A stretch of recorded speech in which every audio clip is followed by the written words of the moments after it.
ओम उमापतये नमः। आप सबको हरतालिका तीज की शुभकामनाएं। मिले सातों जन्म का प्यार, मेरे बालम का हो खुशियों का संसार, पिया मन भावन का। हे भोले बाबा, हे गोरा रानी, मांगू मैं ये वरदान सदा सुहागन का, रहे सातों जन्म का साथ मेरे बालम का। मिले सातों जन्म का प्यार, मेरे बालम का। तीज का व्रत त्योहार किया है सजना के नाम का, सिंदूर किया है चमके मांगों में सिंदूर सजना के अभिमान का।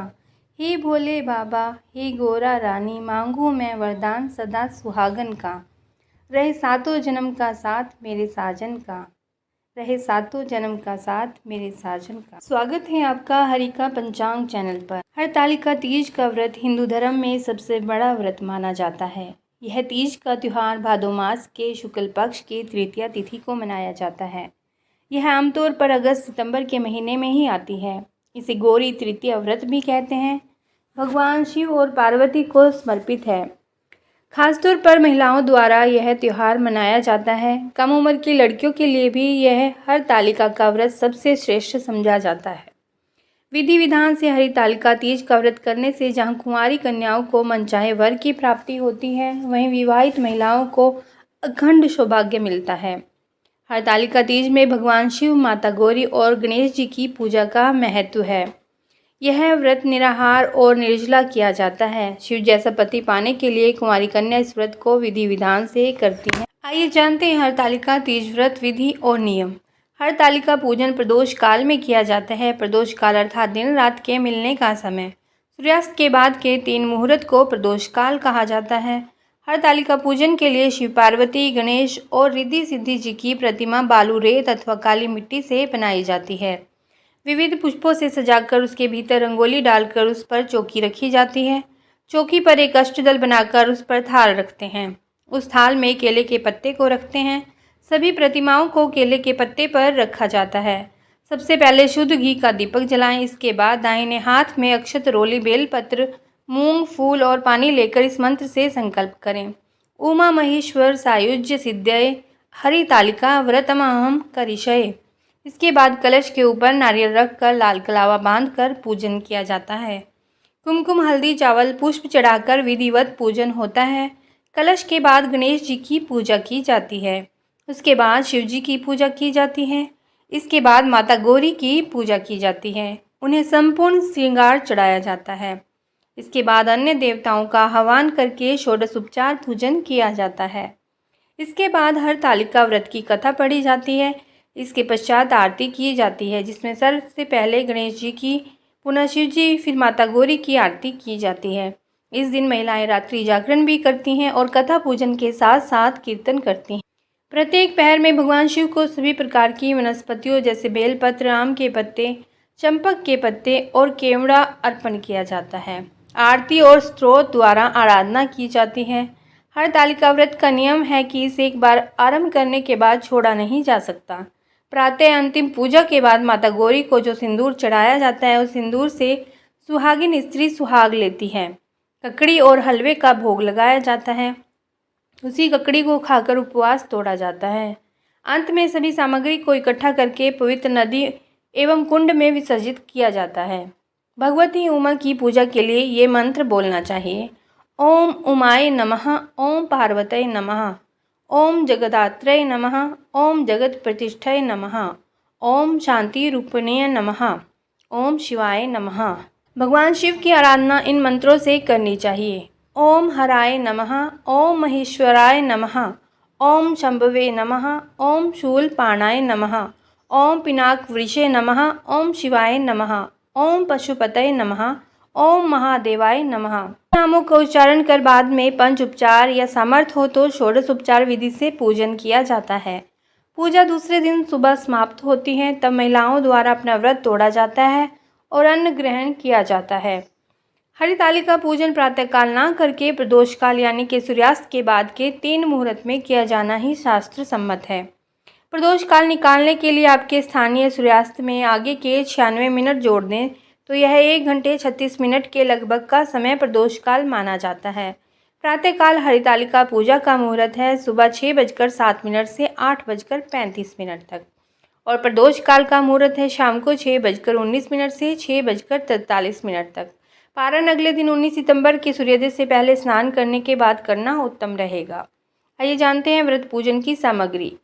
सबसे पहले फुलेरा विशेष प्रकार से फूलों से सजा होता है। गीली काली मिट्टी अथवा बालू रेत, केले का पत्ता, विविध प्रकार के फल और फूल पत्ते, बेलपत्र, शमीपत्र, धतूरे का फूल, फल, तुलसी, मंजरी, जनेऊ, नाड़ा, वस्त्र।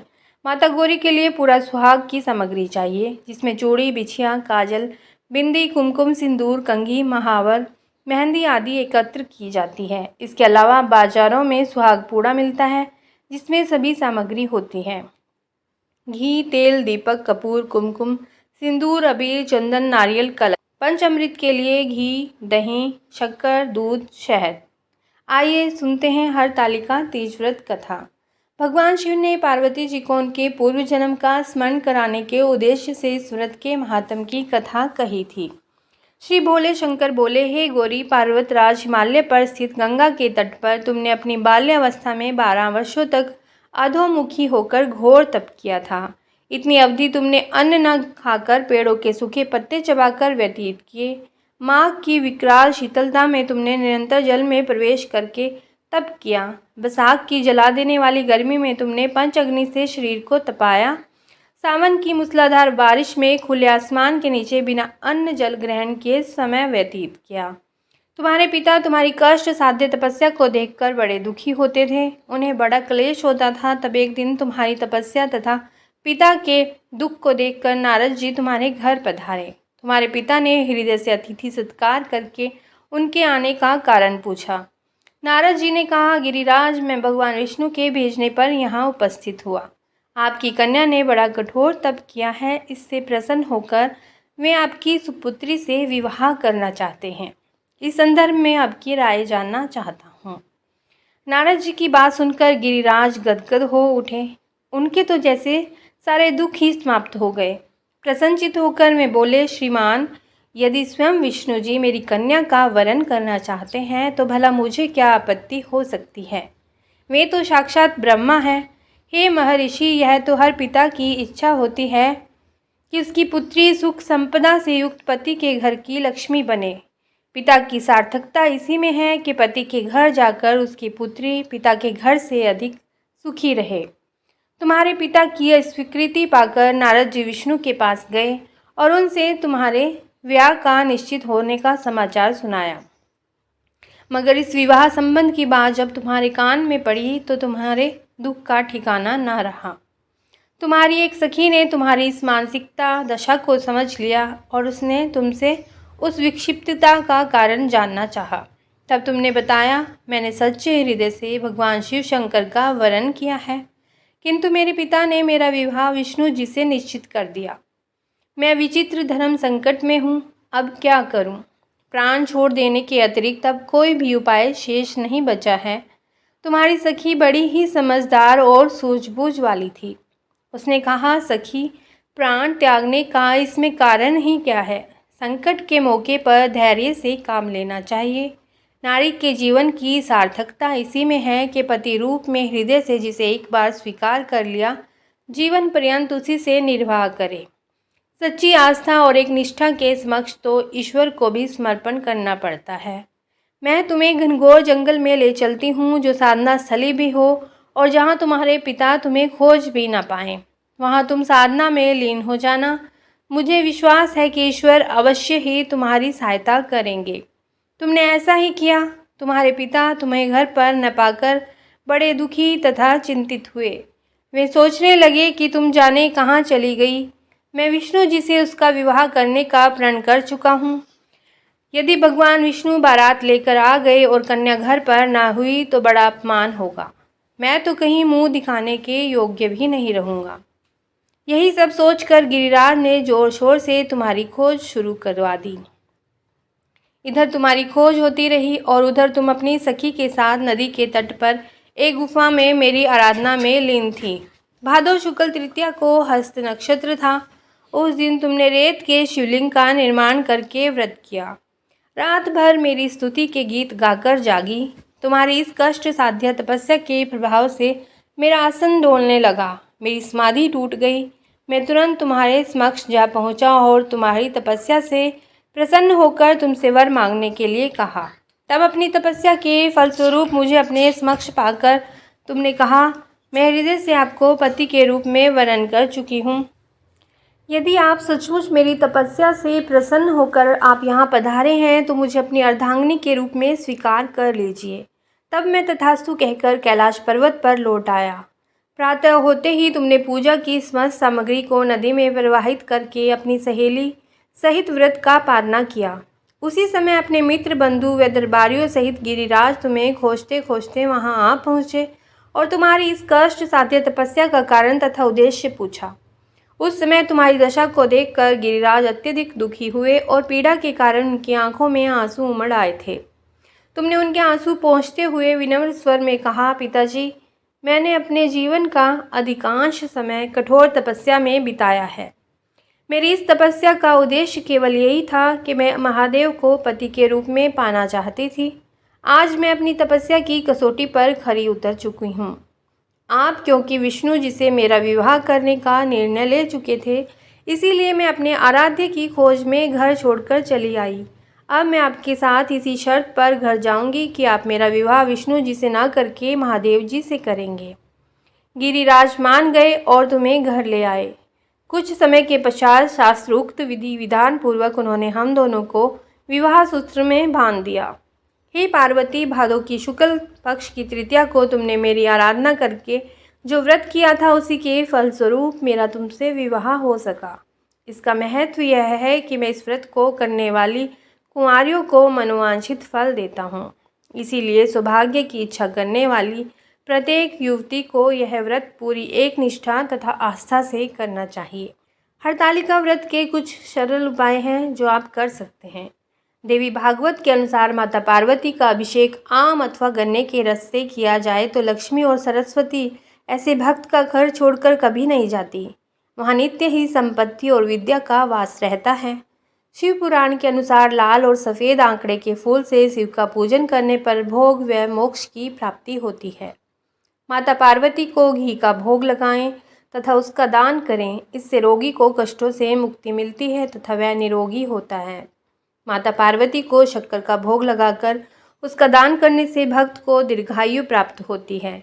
दूध चढ़ाकर दान करने से सभी प्रकार के दुखों से मुक्ति मिलती है। मालपुआ चढ़ाकर दान करने से सब प्रकार की समस्याएं स्वतः ही समाप्त हो जाती हैं।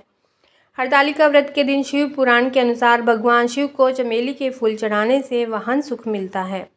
अलसी के फूलों से शिव का पूजन करने से मनुष्य भगवान विष्णु को प्रिय होता है। भगवान शिव की शमी पत्रों से पूजन करने पर मोक्ष प्राप्त होता है। बेला के फूल से पूजन करने पर शुभ लक्षणों से युक्त पत्नी मिलती है। धतूरे के पुष्प के पूजन करने पर भगवान शंकर सुयोग्य पुत्र प्रदान करते हैं जो कुल का नाम रोशन करता है। लाल डंठल वाला धतूरा पूजन में शुभ माना जाता है। भगवान शिव पर गन्ने के रस की धारा चढ़ाई जाए तो सभी आनंदों की प्राप्ति होती है। शिव को गंगा जल चढ़ाने से भोग और मोक्ष दोनों की प्राप्ति होती है।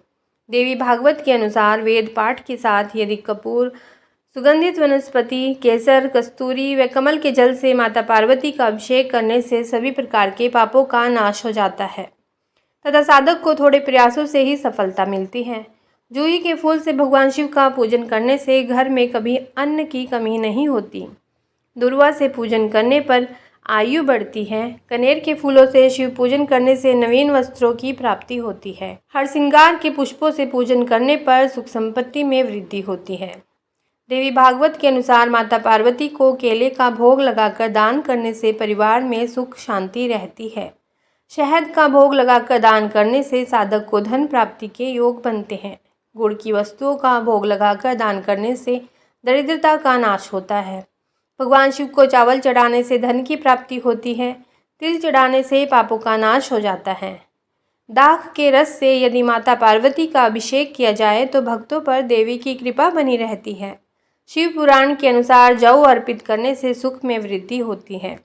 भगवान शिव को गेहूं चढ़ाने से संतान में वृद्धि होती है। देवी भागवत के अनुसार माता पार्वती को नारियल का भोग लगाकर उसका दान करने से सुख समृद्धि की प्राप्ति होती है। माता को विभिन्न प्रकार के अनाजों का भोग लगाकर गरीबों को दान करने से लोक परलोक में आनंद और वैभव मिलता है। माता पार्वती का अभिषेक दूध से किया जाए तो व्यक्ति सभी प्रकार की सुख समृद्धि का स्वामी बनता है। आप सभी को एक बार फिर से हरतालिका तीज की बधाई।